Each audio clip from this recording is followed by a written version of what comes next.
خدا را بچوں کو انگریز نہ بنائیں. یہ بس میری آخری بات ہے. ایک تو اسلامی نام رکھیں. دور سے بچہ آ رہا ہو کون ہے؟ محمد عمر، سرکار بھی یاد آ جائیں، عمر فاروق بھی یاد آ جائیں. محمد عثمان، محمد بھی یاد آئیں، عثمان غنی بھی یاد آئیں. محمد ابو بکر، محمد بھی یاد آئیں، ابو بکر صدیق بھی یاد آئیں. محمد علی، سرکار بھی یاد آئیں، اور مولا علی کرم اللہ وجہ الکریم بھی یاد آئیں. لیکن ہم آج کل یہ سازش عالمی یاد رکھیں. آپ کے بچوں کے ایسے نام رکھوائے جائیں گے، ایک وقت آئے گا پورے گھر میں ایک بھی نام ایسا نہیں ہوگا جس کو سننے کے بعد آپ یہ کہیں یہ مسلمان ہے. الٹے سیدھے گندے سندے نام.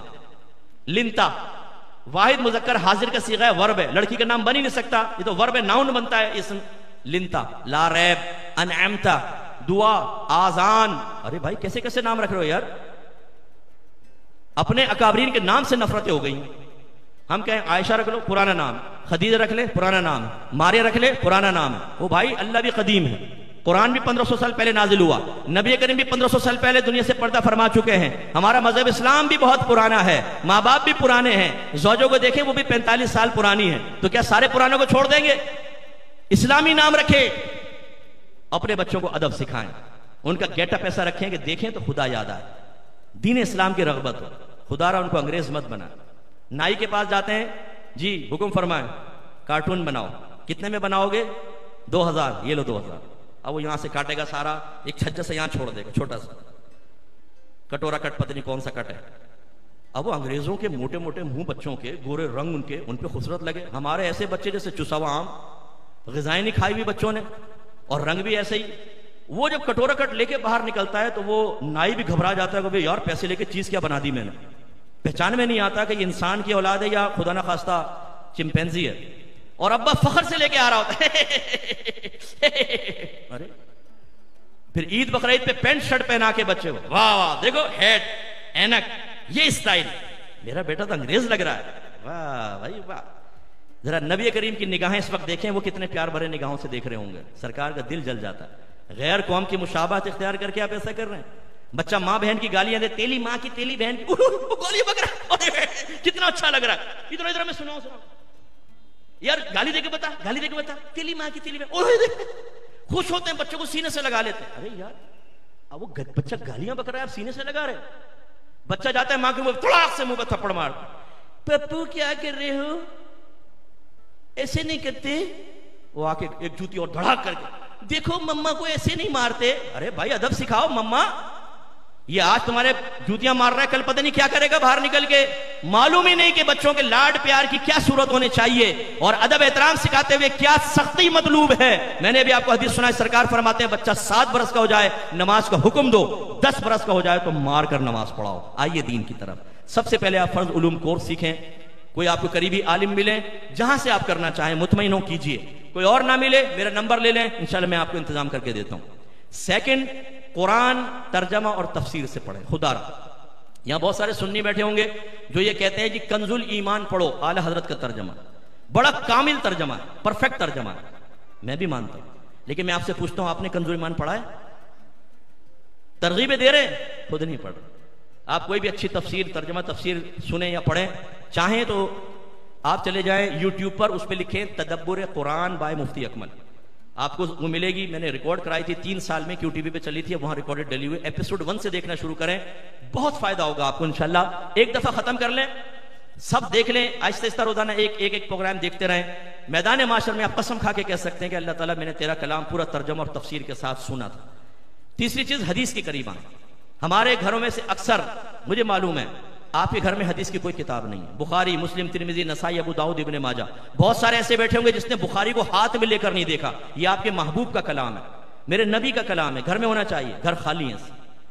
یوٹیوب پہ جائیں، درس بخاری لکھیں بائے مفتی اکمل، انشاءاللہ درس بخاری آ جائے گا. پہلی حدیث سے دیکھنا شروع کریں. 10 سال سے زیادہ ہوگا اس پروگرام کو کرتے ہوئے، پوری بخاری ختم کروں گا انشاءاللہ، ارادہ یہی. اس کے بعد فقہ کے قریب آئیں، مسائل سیکھیں. اس کے لیے تو میری کتاب آپ لیں ضرور. گزارش کرتا ہوں طہارت کے احکام و مسائل، خود بھی پڑھیں، گھر والے بہنوں کو دیں، انشاءاللہ بہت سیکھنے کو ملے گا.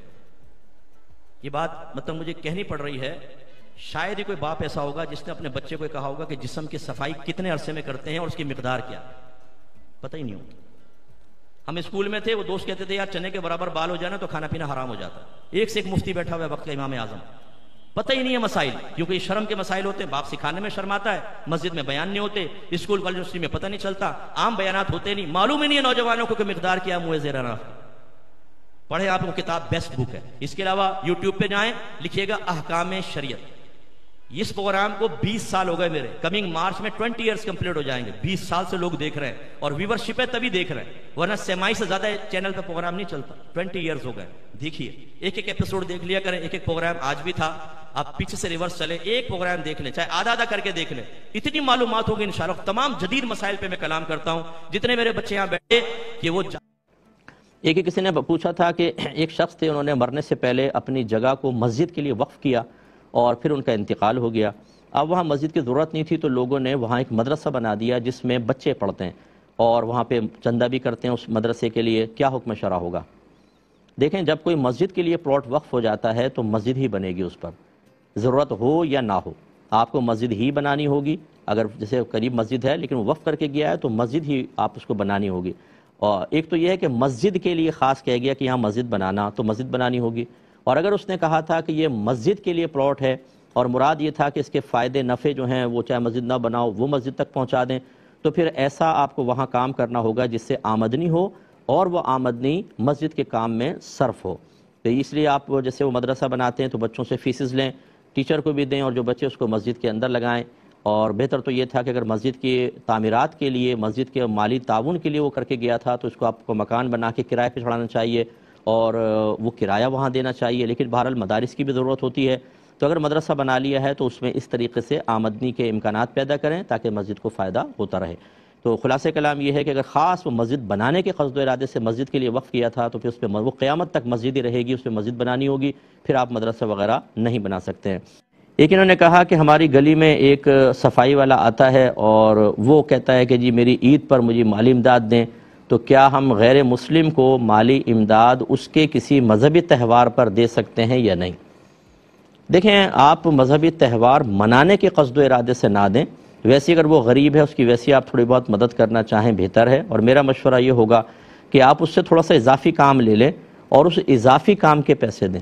مثال کے طور پہ آپ کہ ہم تمہیں پیسے دے دیں گے لیکن ہمارا یہ والا کام کرو، یعنی زیادہ صفائی کر لیں، کچھ کیاری صاف کروا لیں، کچھ اور کروا لیں، اس کا پیسہ اس کو دے دیں طے کر کے کہ یہ کرو، میں اتنا پیسہ تمہیں دوں گا، کروا کے اس کی اجرت دے دیں۔ اب یہ آپ خاص ایک کام کی اجرت دے رہے ہیں، اس کے مذہبی تہوار کو منانے کے قصد و ارادے سے نہیں دے رہے، نہ بغیر قصد کے کوئی آپ پہ بھی الزام لگا سکتا ہے کہ آپ اس لیے دے رہے ہیں کہ ان کا مذہبی تہوار ہے۔ اس طرح تہمت سے بھی بچنا چاہیے اور کسی کے مذہبی تہوار کو منانے کی نیت اور ارادے سے بھی محفوظ رہنا چاہیے۔ اس کا بیسٹ وے یہی ہے کہ آپ اس سے تھوڑا کام کروا کے اجرت پہلے طے کر لیں اور بطور اجرت وہ چیز دے دیں، سب اپنی جگہ ٹھیک ہو جائے گا۔